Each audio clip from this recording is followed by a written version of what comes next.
Mantan anggota kelompok separatis organisasi Papua Merdeka, Minanggeng Murid memutuskan untuk kembali ke pelukan Ibu Pertiwi dan menyatakan ikrar kesetiaannya kepada Negara Kesatuan Republik Indonesia. Didampingi keluarga, kepala suku Abilom Kogoya, masyarakat serta tokoh agama setempat, Minanggeng mendatangi pos komando taktis Satgas 700 Wirayuda Cakti di distrik Ilaga, Kabupaten Puncak, Papua Tengah. Kedatangan Minanggeng disambut dengan haru dan penuh sukacita oleh seluruh personel Komando Gabungan Wilayah Pertahanan 3, terutama oleh Komandan Satgas 700 Wirayuda Cakti, Letnan Kolonel Infanteri Geraldo Tabasando.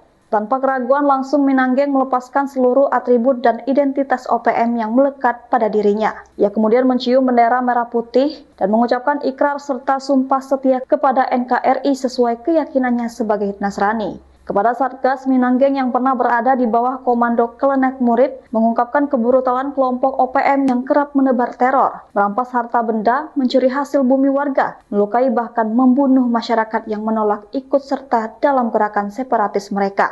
Dalam kesempatan tersebut, Minanggeng menyampaikan keinginannya untuk menjalani hidup baru sebagai tukang kebun dan peternak serta menikah dengan gadis setempat guna membangun keluarga seperti masyarakat Papua lainnya. Di hadapan masyarakat, Komandan Satgas 700 Wirayuda Letnan Kolonel Infanteri Geraldo mengimbau sekaligus mengajak seluruh anak bangsa untuk kembali ke pangkuan Ibu Pertiwi dan bersama-sama membangun NKRI. Download Tribun X sekarang, menghadirkan lokal menjadi Indonesia.